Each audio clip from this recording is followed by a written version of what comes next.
टुनटुनपुर जंगल में आज जोरों शोरों से बारिश हो रही थी और सभी पशु पक्षी उसमें भीग रहे थे। बारिश में भीगना कितना अच्छा लगता है। काश ऐसी बारिश रोज हुआ करे। अगर ऐसा हुआ तो मजा ही आ जाएगा। ऐसे कैसे मजा आ जाएगा? अगर ऐसा हुआ तो तुम दोनों को सर्दी हो जाएगी, खांसी जुकाम हो जाएगा। बिल्कुल सही कहा।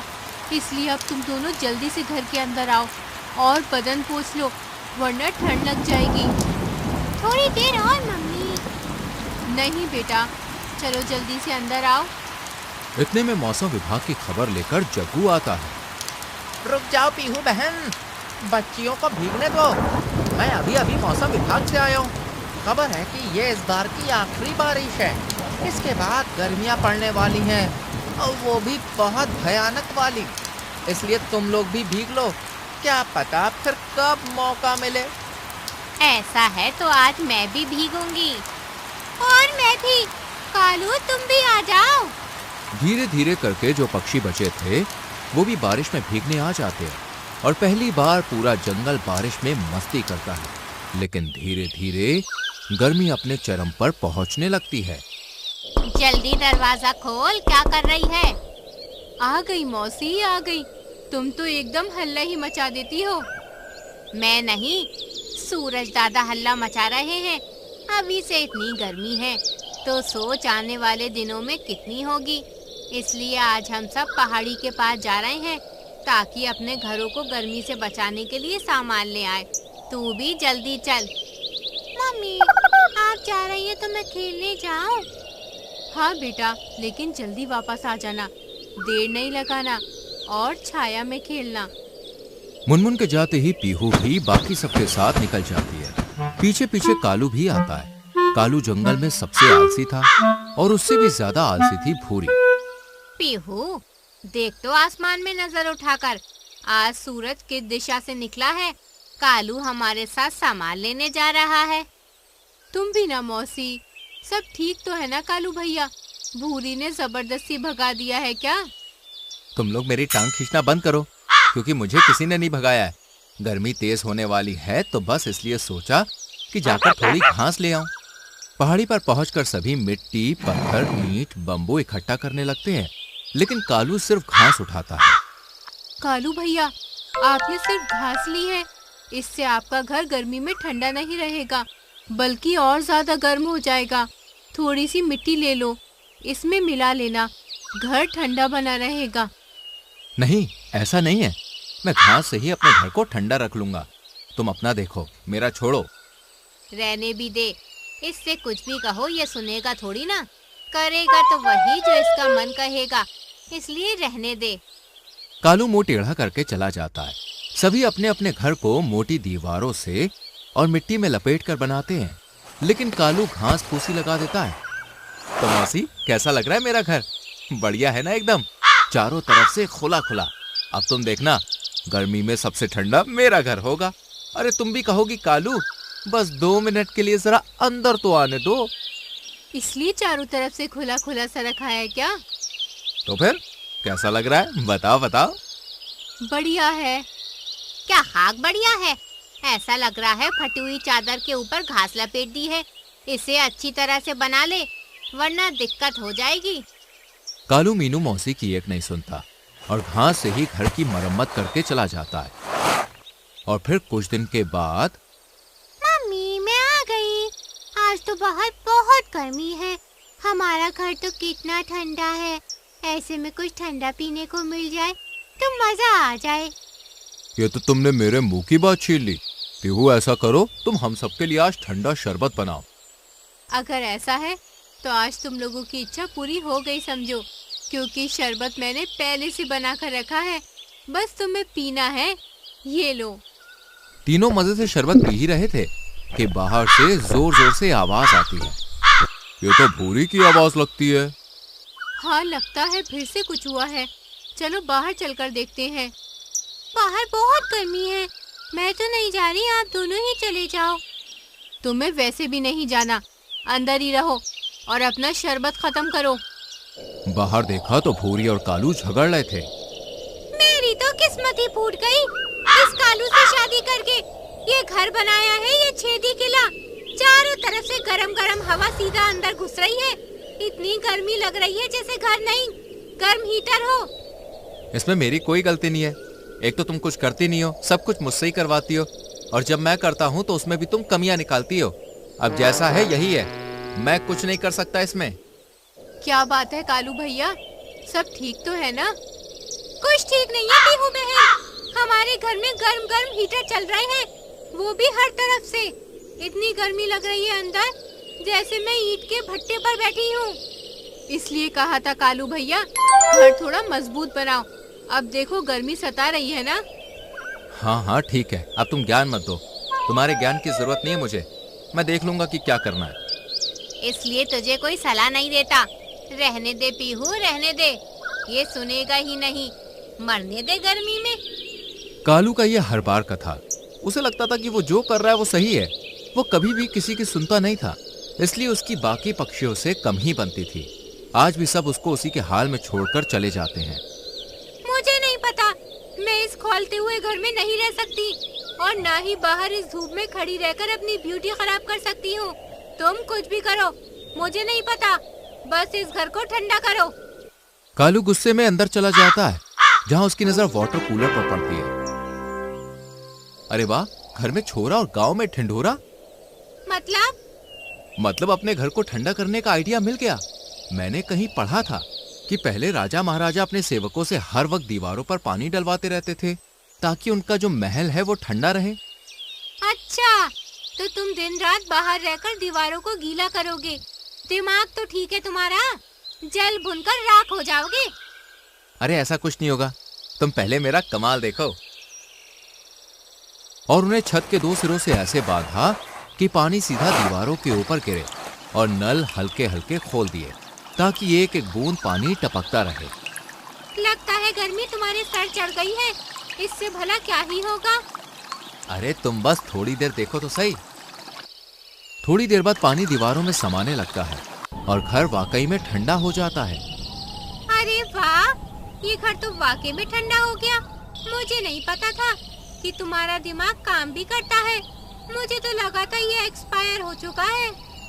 अरे ऐसे कैसे, मेरा दिमाग बहुत तेज है और बहुत अच्छा काम करता है। भूरी और कालू दोनों रात में मजे से सोते हैं। घर इतना ठंडा हो गया था कि उन्हें कंबल निकालना पड़ा। और अगली सुबह, अरे मोरी दैया, ये क्या किया है कालू? ये वाटर कूलर यहाँ क्यों लटका दिए हैं? ज्यादा आ गए हैं क्या? मुझे दे दे एक दो, वैसे भी मेरा खराब हो गया है। अरे ऐसा नहीं है मौसी, ये तो मेरे घर को ठंडा रखने के लिए है। हाँ मौसी, घर वाकई में बहुत ठंडा हो गया है। जरा आकर देखो, मजा ना आए तो कहना। मीनू मौसी बड़े शौक से अंदर जाती है और अंदर की ठंडक देखकर वहीं बैठ जाती है। वाह वाह, ये तो एकदम कोल्ड स्टोरेज जैसा हो गया है। इस भयानक गर्मी में इतना ठंडा घर, मजा ही आ गया। कहा था ना मौसी, बहुत ठंडा है। सच में मजा आ रहा है। चलो अब हमें सोने दो, बहुत नींद आ रही है। मीनू मौसी ने ये बात पूरे जंगल में फैला दी कि कालू का घर बहुत ठंडा है। लेकिन आधी रात को, हे भगवान, इस उम्र में बिस्तर गीला करते हुए शर्म नहीं आती? हटो यहाँ से, पूरा बिस्तर भिगो दिया। मैंने भिगोया है या तुमने भिगोया है? अरे मैं तो शांति से सो रहा था। जो किया है तुमने किया है। ऐसी बात करते हुए शर्म नहीं आती? एक तो चोरी, ऊपर से सीना चोरी। हटो यहाँ से। दोनों उठे तो देखा कि पूरा घर गीला हो रहा है। दीवारों से पानी ऐसे टपक रहा है जैसे बाहर बारिश हो रही हो, और घास भी पानी में फूलकर खराब हो रही थी। अच्छा, तो ये तुम्हारी तरकीब का नतीजा है? पूरा घर पानी पानी हो गया। क्या करूं मैं तुम्हारा? कोई काम ठीक से नहीं होता। जाने क्या करोगे जिंदगी में। अरे तुम हर बार मुझे डांटने क्यों लग जाती हो?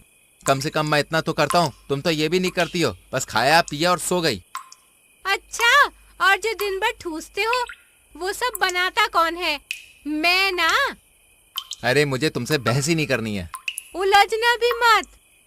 कालू और भूरी के झगड़े की आवाज सबके घर तक पहुंच जाती है और सभी अपने अपने घरों से बाहर निकल कर आते हैं। तुम दोनों को रात में भी चैन नहीं है। अब किस बात पर झगड़ रहे हो? भगवान जाने इन्हें क्या हो जाता है। अच्छी खासी नींद खराब कर दी। क्या बात है कालू भैया, भूरी भाभी से क्यों झगड़ रहे हो? पर आवाज तो भूरी काकी की आ रही थी। बिल्कुल सही कहा मुनमुन ने। अरे यही झगड़ रही थी फालतू में मुझसे। मुनमुन तुम अंदर जाओ और कालू तुम बताओ क्या हुआ है। कालू पूरी बात बताता है, जिसे सुनकर पहले तो सभी जोर जोर से हंसते हैं। बस भी करो आप सब लोग, क्यों हंस रहे हैं? जो हुआ सो हुआ। कालू भैया तुम एक काम करो, भाभी को लेकर हमारे घर आ जाओ। आज रात यहीं सो जाना, कल देखते हैं तुम्हारे घर का क्या करना है। इस तरह कालू और भूरी पीहू के घर में सोते हैं और अगली सुबह जब उठकर देखते हैं तो कालू के घर की दीवारें पानी की वजह से पूरी तरह से ढह चुकी थी। ले कालू भाई, तेरा घर तो ठंड में फिसल गया। मौसी मजाक मत करो। कालू भैया अब आलस छोड़ो, गर्मी अभी कम नहीं होने वाली। और मैं तो कहती हूँ गर्मी हो या बारिश या फिर सर्दी, घर ऐसा बनाओ जो हर मौसम में आपका साथ दे। तुम बिल्कुल सही कह रही हो, लेकिन भूरी मैं तभी करूंगा जब तुम भी मेरी मदद करो। ठीक है, मैं भी मदद करूंगी। और हम सब भी मदद करेंगे, क्यों दोस्तों? वैसे करनी तो नहीं चाहिए, लेकिन चलो ठीक है। कालू का घर अच्छा बनाना अब हम सब का काम है। इस तरह सभी कालू और भूरी के लिए घर बनाने का फैसला करते हैं और पहाड़ी पर जाकर जरूरी सामान लेकर आते हैं, जैसे मिट्टी, पत्थर, घास, बम्बू और बड़े बड़े पत्ते। कालू भैया देखो, घर हमें ऐसा बनाना है जिसकी दीवारें थोड़ी मोटी हो और खिड़की 2 रखेंगे ताकि हवा का आना जाना लगा रहे, और छत पर पत्ते जरूर लगाने हैं। तू चिंता मत कर, कालू को पता हो ना हो हमें पता है। चलो अब काम शुरू करते हैं, पर हाँ सुबह शाम ही करेंगे और दिन में सोएंगे, क्योंकि धूप बहुत होती है, रिस्क नहीं लेंगे। ये आपने बिल्कुल सही बात कही मीनू मौसी। दिन में धूप बहुत ज्यादा होती है, इसलिए काम तो सुबह शाम में ही करेंगे। सभी अपने अपने हिसाब से काम पर लग जाते हैं। कोई दीवार बनाता है तो कोई फर्श और छत। 2 दिन की कड़ी मेहनत के बाद आखिरकार एक मजबूत और सुंदर घर बनकर तैयार हो जाता है, जिसे देखकर कालू और भूरी बहुत खुश होते हैं। समझ नहीं आता आप सबका किन शब्दों में शुक्रिया अदा करूं। हमने तो आपको हमेशा चिढ़ाया, नीचा दिखाया और कभी किसी की बात नहीं सुनी, फिर भी आप सबने आज मेरी मदद की। भूरी बिल्कुल सही कह रही है। मुझे माफ कर दो दोस्तों, मैं समझ गया हूँ कि आप सब तो हमारा भला चाहते हैं। देर आए दुरुस्त आए। अच्छा हुआ कि तुम्हें ये बात समझ तो आई। खैर जो हुआ उसे भूल जाओ और अब अपने इस आलीशान घर में आराम से रहो। इतने में जग्गू हांफता हुआ आता है। अरे तुम सब यहाँ? मैं कहाँ कहाँ नहीं देख रहा था तुम सबको। जल्दी चलो, महाराज ने बुलाया है सबको, वो भी अभी के अभी।